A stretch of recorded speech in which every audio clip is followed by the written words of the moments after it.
네. 김재섭 위원장님이 말씀하신 그 문제의식의 솔루션이 선택적 모병제라고 생각을 합니다. 아, 인구는 예. 줄어들고 있고 예. 기술을 첨단화해야 되는데 그러려면은 네. 군에서 조금 더 징집보다는 조금 더 장기적으로 근무하는 그런 군인이 필요하고 네. 거기에 따라서 징집과 네. 선택적 모병제를 같이 하는 것입니다. 대한민국의 정책을 집중 탐구하는 여의도 정책 발굴단 최지은 더불어민주당 선대위 대변인 김재섭 전 국민의힘 비대위원 스튜디오에 직접 나오셨습니다. 어서 오세요. 네, 안녕하세요. 반갑습니다. 안녕하세요. 네, 지금 유튜브로 저희 방송이 생중계되고 있습니다.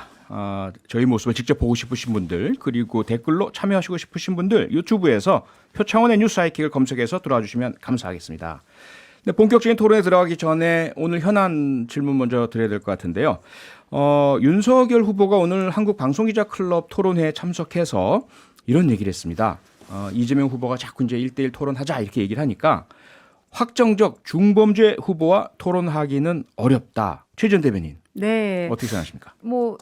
저 토론을 하기 싫으셔가지고 이런저런 핑계를 대시는 것 같은데 네. 이건 만약에 이제 물건을 사려고 하는 소비자에게 실물을 안 보여주고 포장지만 보고 사라는 거랑 똑같은 거 아닙니까? 정치인에게 토론을 못하게 하는 것은 사실은 그 정치인이 가지고 있는 비전이나 어떤 생각을 가지는지를 유권자들이랑 공유를 할 수가 없는 상황인 거죠. 네. 아마 뭐 본인이 토론을 하면 좀 불리해진다고 생각을 하거나 자신이 없나 본데 네. 사실 유권자로서는 어떤 앞으로 대한민국 5년 동안 국정 운영을 책임질 사람이 예. 어떤 생각을 가지고 있고 어떤 비전을 가지고 있는지를 보여줄 의무가 있다고 생각합니다. 김재섭 위원님.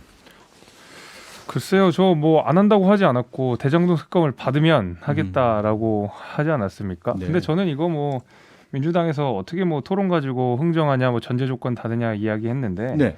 전제 조건이라고 하는 것은 아니라고 생각해요. 왜냐하면 이재명 후보도 특검을 하신다 그랬고 민주당에서도 특검을 한다 그랬는데 다 이미 하겠다고 합의가 돼 있는 상황에서 시기만 늦추고 계속 있거든요. 대장동 특검이 사실 이번 대선 전국에서 굉장히 중요한 어떤 가늠자가 될 그런 큰 이슈인데 네. 모든 국민들이 다 관심을 갖고 계시고 이 부분에 대해서 해결하지 않는 상황에서 차일피일 미루는 상황에서 계속 토론만 주장하는 게 과연 이건 정치적 말하자면 공약 아니면 뭐냐라는 이제 주장을 하시는 것 같고 예. 뭐 흥정이라고 말씀하시니까 또 예를 들면 또 상품을 파는 걸 말씀하시니까 예를 들면 저도 같은 비슷한 비유를 해보자면요. 물물 교환하는 거 아닙니까? 결국에는 여기는 이제 포장지만 보여준다고 공격을 하시지만 이 상대방 사용자가 사기꾼인지 아니면 악성 사용자인지 모르는 상황에서는 함부로 거래할 수가 없는 거잖아요. 마찬가지로 그런 의미에서 네. 이 사람의 진정성을 올바른 거래를 하기 위해서 이 사람의 진정성을 우리가 믿기 위해서는 네. 애초에 이 사람이 이야기했던 약속했던 대장동 이슈를 특검으로 털어버리면 되는 문제입니다. 그래서 저는 이걸 가지고 뭐 물론 저는 토론을 많이 해야 된다고 생각하지만 네. 이거 가지고 뭐 대장동을 안 받을 또 핑계를 만드는 것도 안 된다라고 생각합니다. 전혀 그럴 의사가 없습니다. 대장동 특검 하기를 바랍니다. 저희가 이제 야당에서 먼저 주장했고 여당에서 이재명 후보와 여당이 다 하겠다라고 얘기를 했고 예. 그럼 그 뭐 어떤 방식으로 어디까지에 대한 얘기가 지금 여야 간에 합의 중인데 제가 듣기로는 저희 원내대표께서 국민의힘의 원내대표한테 만나자라고 했는데 네. 국민의힘 원내대표가 만날 수 없는 상황이었고 그다음에는 뭐 코로나 확진이었고 이런 식으로 네. 안 만나줘서 지금 특검을 못하고 있는 것으로 알고 있기 때문에 아하. 특검은 하시고요. 별도로 특검하고 토론하고 무슨 관계가 있습니까? 왜 토론하자 그러니까 특검 얘기를 하십니까? 특검을 할 거니까 토론합시다. 이렇게 네, 정리하면 네. 되겠죠? 특검은 네. 특검대로 하고 토론은 토론대로 하셔야죠. 특검하면 알겠습니다. 토론하겠다. 이게 말이 안 되지 않습니까? 알겠습니다. 네, 저희들 잠시 광고 듣고 바로 돌아오겠습니다. 네, 여의도 정책 발굴단 이제 오늘의 정책 토론으로 바로 들어가 보겠습니다. 오늘의 토론 주제는 모병제입니다. 이번 대선 후보들도 모병제에 대한 다양한 공약을 발표했는데요. 먼저 최 전 대변인, 네. 이재명 후보가 최근에 선택적 모병제를 내놨죠. 좀 네. 설명 좀 해주세요. 뭐 지금 저출생 때문에 병역 자원이 대폭 감소하고 있는 추세지 않습니까? 예.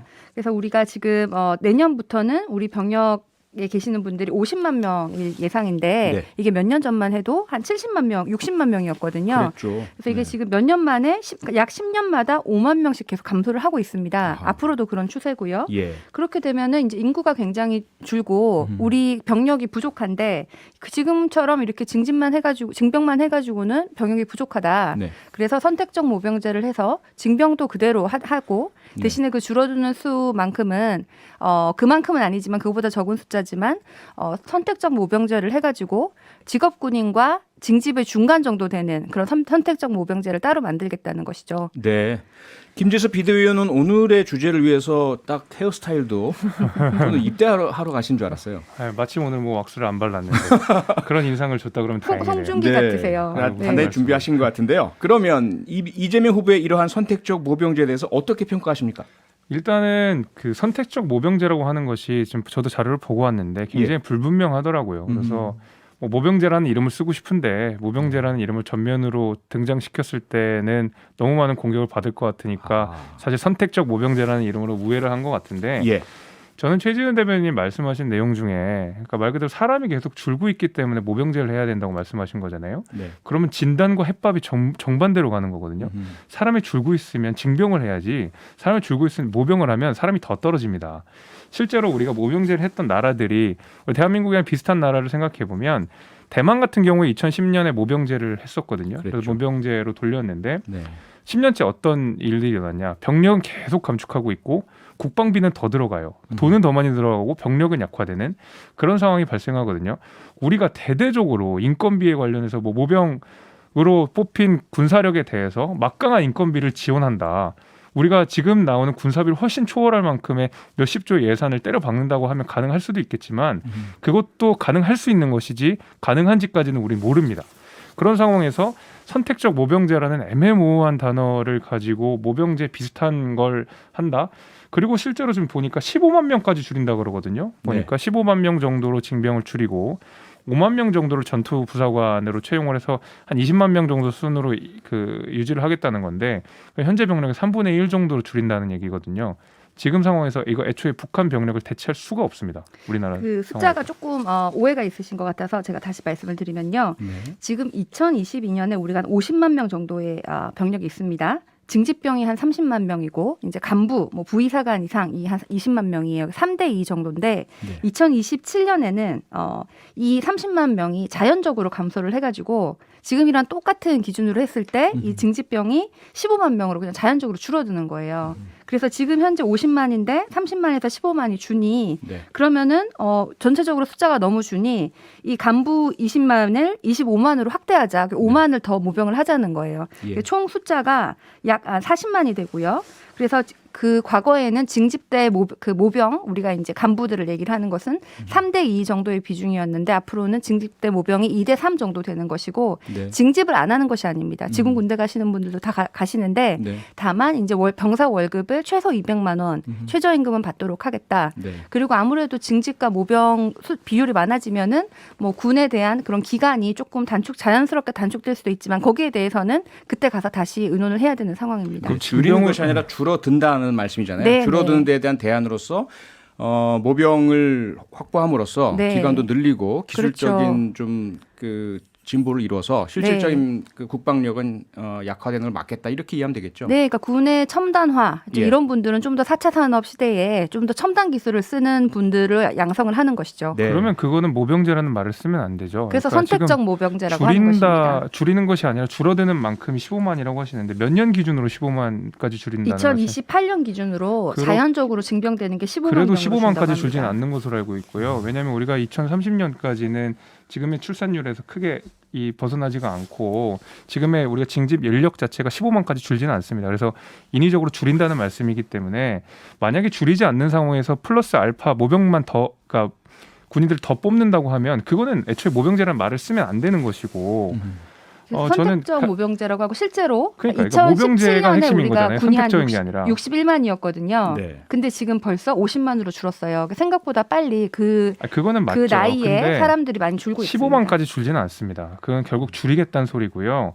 그 줄인다고 했을 때 문제점을 말씀을 드리면 그 우리나라 같은 경우에는 좀 특수한 상황이지 않습니까? 북한이랑 대치를 하고 있는 상황이고 뭐 유사시에는 전쟁이 일어날 수도 있는 상황이고 근데 문제는 우리나라가 휴전선에서 서울까지 40km밖에 안 됩니다. 전투 종심이라고 하는 것이 40km로 굉장히 짧고 북한의 어떤 침투 전략은 이 40km 안에서 보병을 굉장히 많이 쏟아 부어가지고 단시간 내에 서울을 함락시키는 것이 사실 지금 북한의 전력이거든요. 이거는 제 아무리 스마트 강병 뭐 이렇게 하더라도 굉장히 많은 보병들이 서울로 침투를 했을 때는 아무리 좋은 기술들이 있다고 하더라도 보병이 아니면 막아낼 수 없습니다. 특히 우리나라 동부전선 같은 경우에 세계에서도 굉장히 그 보병 투입이 많이 이루어지는 그런 지형이거든요. 그런 면에 있어서 우리가 전투 보병 자체를 줄일 수가 없는 상황이에요. 지금 북한이랑 대치를 생각한다고 했을 때. 그런 면에서 지금 이재명 후보가 자연적으로 줄어드는 감소분이 아니라 인위적으로 줄인다고 하는 것은 사실 국방에 대한 인식이 굉장히 미약하다고 볼 수가 있고 대한민국의 안보 현실을 굉장히 경시하고 있다라고 저는 판단할 수밖에 없습니다. 자, 윤석열 후보가 일단 모병제를 반대하는 이유 지금 설명해 주신 것은 군사 전략상의 안보상의 공백 약화가 우려된다는 거잖아요. 네, 그렇습니다. 이것만인가요? 혹시 또 추가적인 문제가 우려가 그렇죠. 또 있나요? 그게 있고요. 그다음에 우리가 모병제로 장기적으로는 어쨌든 말씀하신 대로 인구가 감소가 되고 있고 예. 징병으로 충원할 수 있는 인력 자체가 한계가 있기 때문에 결과적으로 모병도 늘어나야 되고 그다음에 어떤 전투의 최신화들도 분명히 있어야 된다고 전투 기술 최신화도 있어야 되고 네. 기계도 발달하고 하겠지만은 예. 만약에 그렇게 급격하게 전환을 했을 때는 사실 우리가 국방비 예산이 굉장히 많이 들거든요. 지금 만약에 미군 수준을 우리가 급여를 맞춘다 그러면 추가적으로 인건비만 한 40조 정도가 더 듭니다. 네. 그러니까 국방비란 100조 정도가 투여가 되는 것이고 그리고 기술이 발전하게 되면 당연히 유지 보수비나 아니면 기술 개발에 따른 비용이 더 들어가지 않겠습니까? 그것도 한 20조 정도로 예측이 된다는 거예요. 그럼 사실 굉장히 많은 국방비가 우리 앞으로 지불이 돼야 되는데 예. 그런 데에 대한 대안을 하나도 마련하지 않고 모병하겠다, 최신화하겠다라고 하는 것은 굉장히 무책임한 소리다. 이제 이것이 국민의 입장이고 윤석열 후보도 비슷한 입장입니다. 제가 네, 두 가지 최전 대변인. 반박을 드리겠습니다. 첫 번째로 예산이 막 그렇게 많이 드는 것이 아니고 5조 원 정도의 추가 인건비만 봤을 때는 5조 원 정도의 추가 인건비가 듭니다. 지금 추산을 해보신 거 시뮬레이션 돌려보신 거죠? 예, 예. 그 징집병이 지금 30만에서 15만 명으로 이제 자연 감축하고 거기에 대해서 그분들의 월급을 지금 한 60만 원 정도 받으시는데 200만 원까지 이제 올려드리는 거예요. 네. 그런데 이제 숫자 전체가 줄기 때문에 이 돈이 한 4.4조 정도 되는 것으로 알고 있고 그 이후에 이제 간부 군 인력을 5만 명 더 이제 늘리는 것에 대해서 또 금액이 또 들고 이렇게 해서 다 합쳐서 한 5조 정도 이렇게 는다고 알고 있는데요. 인건비 부분만. 인건비 네. 부분만요. 그래서 예. 이게 그렇게 큰 금액이 아니고 예. 우리 지금 국방비가 57조 정도 되는데 앞으로 이게 이제 한 뭐 앞으로 1, 2%씩 이렇게 계속 증가를 한다고 하면 자연 증가분으로도 충분히 커버할 수 있는 그런 인건비에 대한 금액은 그렇게 크지가 않은 것으로 이렇게 알고 있고 네. 또 지금 이렇게 뭐 국민의힘은 반대한다라고 하시는데 윤석열 후보가 9월 22일 날 발표를 하셨을 때 굉장히 우리랑 비슷한 내용을 얘기를 하셨어요. 군 월급 대폭 인상, 그다음에 뭐 과학 기술을 활용한 복합 체계 전력화, 그다음에 병력 감축, 군 간부 확대 이렇게 얘기를 했는데 네. 모병제라는 단어가 없었고 도대체 얼마만큼 월급을 확대할 건지 예. 뭐 군 감축, 병력 감축을 얼마만큼 할 건지 거기에 대한 숫자가 전혀 없었는데 방향은 우리랑 사실 똑같았어요. 네. 그래서 숫자 구체적인 구체성은 뭔지 대안이 뭔지도 모르겠지만 그럼 윤석열 후보가 지금 얘기하는 것과 우리랑 다른 게 뭔데 왜 이걸 반대하지라는 것도 좀 의문이 듭니다. 네. 제가 말씀드리면요. 예. 기본적으로 인건비가 우리 국방비에서 차지한 비율이 생각보다 높지는 않습니다. 기본적으로 경상비가 워낙 많이 들어가고 있는 상황이기 때문에 뭐 말씀하신 대로 인건비 자체는 별로 중요한 내용이 아니고요. 이제 만약에 이게 전부 모병제 수준으로 사실상 이제 간다고 했을 때 그리고 최저한의 어떤 그 임금 같은 것들을 미국 수준으로 맞췄을 때 그때는 좀 폭증을 할 수가 있죠. 지금 워낙 낮은 수준으로 억제하고 있기 때문에 여기에 대한 보상이 이루어져야 된다는 것은 동의하고 있습니다. 근데 윤석열 후보랑 이재명 후보랑 전적으로 다른 것은 장기적으로 그렇게 가는 게 맞죠. 저도 처음에 말씀드렸던 것처럼 첨단 기술화가 될 것이고 그다음에 인구 감축에 따른 군대도 보완을 해야 되는데 애초에 전제가 다른 것이 저희는 징집을 전제로 하고 있는 것이고요. 민주당은 모병을 전제로 하고 있는 아닙니다. 것이잖아요. 저희도 징집도 그대로 하고 모병을 늘리고 근데 계속 있습니다. 줄이겠다는 말씀을 하고 있기 때문에 자연적으로 줄이는 것이 근데 예상이 되는 그렇게 것입니다. 자연적으로 인구 때문에. 줄이더라도 15만까지 안 내려간다니까요. 2028년에. 그거는 저희가 한번 시뮬레이션을 절대 같이 내려가지 해봤어요. 잠깐만요. 사실 지금 예를 들어 최지원 대변인의 말씀이 맞다면 모병제로 가겠다는 게 아니고 지금 양측의 내용은 거의 같거든요. 네. 어차피 줄어드는 장병 자원 이것을 보완하기 위해서 부사관 등의 그 전문 병사를 늘리겠다. 근데 이걸 용어를 지금 이재명 후보는 선택적 모병제라고 사용을 하고 있고 네. 윤석열 후보는 현실에 대해서 그렇게 해나가겠다. 그다음에 보수를 올리겠다. 그리고 기술화 첨단화 하겠다. 이건 똑같은 말씀 같거든요. 그러면 여기서 중요한 차이. 만약에 그 모병제로 가는 것이 민주당 이재명 후보의 공약이 아니라고 한다면 용어의 차이만 있다라고 저는 이해가 되거든요. 네, 네. 그렇게 됐을 때 모병제라는 용어를 사용하는 것 이것은 대단히 정치적인 선택이라는 생각이 들어요. 그렇다면 그런 모병제라는 정치적인 선택이 뭐 누구나 쉽게 이해할 수 있잖아요. 이건 2030 세대의 어떤 관심과 표를 겨냥한 건 아니겠는가. 그렇게 봤을 때 효과가 있을까요? 어떻게 보세요? 지금 저희가 봤을 때는 2030들한테 특히 20대 남성들한테 굉장히 반응이 좋다고 보여요. 반응이 좋습니까? 예, 예. 저희가 이제 스마트 군 이렇게 해가지고 네. 이 선택적 모병제뿐만 아니라 스마트 강군. 그다음에 뭐 군 구조의 합리화 이런 것들을 같이 전체적인 큰 틀에서 한 부분으로 선택적 모병제를 발표를 했는데 네. 그에 대해서 뭐 커뮤니티나 이런 반응에서 굉장히 좋고 아, 그래요. 전체적으로 큰 틀 방향이 옳다 이런 반응이 많습니다. 네. 김재섭 의원께서는 어떻게 파악하세요? 저는 내용이 다르지 않고 사실상의 징병제인데 선택적 모병제라고 해서 사실상의 모병제라는 뉘앙스를 주는 거면 위선이죠. 왜냐하면 모병제라고 하는 것이 내가 군대를 안 갈 수도 있다라는 희망을 섞여주는 말 아니겠습니까? 그럼에도 불구하고 사실상 징집이 완벽하게 다 이루어지고 말씀하신 대로 인원감축분대로 다 징병이 되고 플러스 알파로 모병 일부를 한다 그러면 네. 그거는 모병제라고 부르면 안 되는 거죠. 선택적이라는 아무리 수식어를 그러니까 이런 붙이더라도 부분이 있을 수 있죠. 예. 근본 자체가 징병이기 때문에 그걸 모병이라고 이름을 붙이는 순간 모병제라는 착각을 들 수 있게 할 수 있다는 점에서 굉장히 위선적이라는 생각이 일단은 들고요.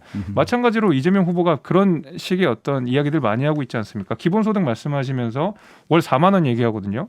기본 4만 원이면 기본 용돈이죠. 그러니까 이런 식으로 사실상 본질과 상관없는 슬로건으로서만 해가지고 징집이 사실상 징집인데 모병제라는 이름을 쓰는 것도 저는 굉장히 위선적인 일이라고 생각합니다. 이럴 용기 수가 있지 있죠. 않다고 예, 생각해요. 그러니까 지금 아까 말씀하신 것 중에 우리가 30만 중에 15만이 준다. 근데 너무 작게 준다라고 얘기를 하셨잖아요. 그러니까 그 중에 일부는 사실은 모병으로 가는 거죠. 모병이 늘어나면서 같은 세대의 그 청년들 중에 징집 수가 늘어나지만 군대를 안 가는 사람이 있는 것이 아니라 그 중에 일부는 징집 대신 모병으로 가서 조금 더 오래 복무를 하고 대신에 첨단화되고 직업군인과 그 징집의 사이에 있는 그 인구가 있는 거죠. 그래서 선택적 모병제라고 표현의 하는 차이일 것입니다. 것 같긴 한데요. 사실 청년 남성 이제 입대를 예정하고 있는 분들 혹은 그 부모님들 입장에서는 모병이라고 한다면 선택여지가 있는 것처럼 들리는 건 사실이거든요. 네. 그래서 징집이 없어지고 원하는 사람만 군대 가는 것 그렇게 되는 건가? 미국처럼?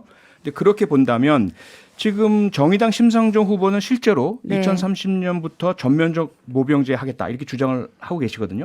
10년 뒤에 어떻게 보세요? 현실적으로 김재섭 의원님 이게 가능하다고 아니요, 생각하세요? 저 택도 없는 소리라고 생각합니다. 택도 없는 우리가 소리다. 그 이라크 전쟁이나 아프간 전쟁을 통해서 예. 보병 없이 결국 전쟁을 승리할 수 없다는 것을 우리가 그 경험적으로 알고 있습니다. 그러니까 애초에 지금 그러니까 제가 모병제로 했을 때 저의 말씀은 기본적으로 군사력 자체가 줄어든다는 것을 전제로 하고 있습니다. 전제를 하면 네, 아니 왜냐하면 근데 심상정 의원의 말씀은 보수와 처우를 높이게 된다면 그러면 충분한 수의 징집을 확보할 수 있지 모병을 확보할 수 있지 않겠느냐 이렇게 그러면 사실 이제 미군 예. 수준을 훨씬 상회하는 정도의 말하자면 인건비를 지급을 해야 되는데 예. 과연 그럼 거기에 따르는 국방비 예산에 대한 이야기는 하고 있으신지 이제 거기에 대해서 의문이 있고요. 예. 제가 아까 말씀드린 대로 타이완이 전면 모병제를 실시한 이후에 예. 국방비가 굉장히 많이 지출됨에도 불구하고 군사력이 계속 떨어지고 있는, 그러니까 군 인력 자체가 계속 줄어들고 있는 현상들을 우리가 보고 있거든요. 그럼 과연 가장 비슷한 이제 대만의 현실에서도 그렇게 한데 네. 과연 우리가 지금 북한이랑 적대를 하고 있는 상황에서 그런 낭만적인 인식만 가지고 모병제로 돌리겠다는 것은 네. 저는 사실 20대, 30, 특히 지금 20대 젊은 청년들, 남성들한테 헛된 희망을 꿈꾸게 한다고 생각을 해요. 희망 저는 고문이다. 무대책이고요. 예. 그런 면에서 지금 상태로 징병으로서 우리가 지금에 있는 군사력을 겨우 유지할 수 있는 수준이기 때문에 네. 저는 이런 낭만적인 모병제 이야기는 이 대선 국면에서 최대한 좀 자제를 했으면 좋겠다는 게 제 생각입니다. 최진 대변인 어떠세요? 이 모병으로 전환하는 그런 플랜을 갖고 있는 것이 아니라면 징집을 유지하고 줄어드는 병력에 대한 보완만 하는 거라면 모병제라는 용어를 사용하면 안 되는 것 아닌가? 그러니까 선택적 모병제라는 게 예. 이제 징집 말고, 그러니까 모병을 할 것이냐 안 갈 것이냐가 아니라 징집 대신에 모병을 갈 것이냐에 예. 대한 선택이 있는 거죠. 그래서 선택적 모병제라는 표현을 쓴 것 같고. 그래서 장기적으로 모병제로 가는 플랜을 갖고 있는 겁니까? 장기적으로 지금 당장은 사실은 이런 게 저는 개인적으로 한반도 평화 상황이 찾아오고 이러면 충분히 그럴 수 있다고 한반도 생각을 하는데 상황. 지금 당장 그런 것이 없이 하는 예. 것은 예.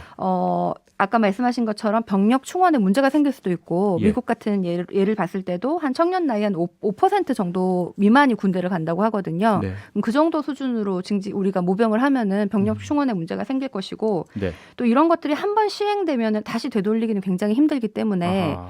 굉장히 신중하게 해야 되고 방향은 오르나 그런 것이 이제 한반도 평화 상황 없이는 가능하기는 힘들 것 같다라는 생각입니다. 네. 저도 뭐 한반도 평화 상황에서도 군사력은 항상 갖춰야 된다는 거로 생각을 하고요. 북쪽에 다른 나라들이 있으니까요. 예, 안보는 이제 공기 같은 거라서 있을 바다 땐 건너는 모르는데 없어지면 이제 큰 일이 나는 것이고. 근데 이제 한반도 평화 자, 상황에서는 숫자를 좀 줄일 수는 우리가 있겠죠. 한반도 평화 군대를 없애는 상황이라도 것이 중국이랑 아니라. 러시아랑 사실상 대치하고 있는 상황이기 때문에. 자, 그렇게- 그럼요. 김재섭 위원님. 네. 어쨌든 병역 자원이 줄어드는 건 사실이잖아요. 네, 그렇죠. 이거 어떻게 좀 보완할 수 있을까요? 그러니까 이게 순차적으로 계속 우리가 징병제를 유지하는 체제 내에서 예. 인원이 어떻게 감축하는지에 대해서 우리가 준비를 해나가야 되거든요. 음흠. 근데 준비를 하지 않고 인원도 같이 줄인다. 그러니까 예. 어차피 인원이 주는데 예. 최첨단 기술이 나올 거니까 인원을 줄여도 된다는 인식은 음흠. 굉장히 아니란 인식이라는 거죠. 아하. 인원이 줄은 것을 대비를 해서 예. 계속 최첨단 기술들을 개발을 하고 해야 되는 것은 맞습니다. 그렇지만은 그 말하자면 이제 모병제가 그 변화하는 과정 중에 필수적인 전제 조건은 아니라는 거죠. 네. 네, 그래서 알겠습니다. 모병제와 네. 전투 기술의 발전 이것이 같이 가기는 지금 상황에서 굉장히 어렵다. 최지은 대변인 10초. 네, 뭐 말씀 저는 주시죠. 네. 김재섭 위원장님이 말씀하신 그 문제 의식의 솔루션이 선택적 모병제라고 생각을 합니다. 아, 인구는 예. 줄어들고 있고 예. 기술을 첨단화해야 되는데 그러려면은 네. 군에서 조금 더 징집보다는 조금 더 장기적으로 근무하는 그런 군인이 필요하고 네. 거기에 따라서 징집과 네. 선택적 모병제를 같이 하는 것입니다. 알겠습니다. 오늘은 여기까지 하죠. 지금까지 최지은 더불어민주당 선대위 대변인, 김재섭 전 국민의힘 비대위원과 함께했습니다. 두 분 수고하셨습니다. 고맙습니다. 고맙습니다. 감사합니다.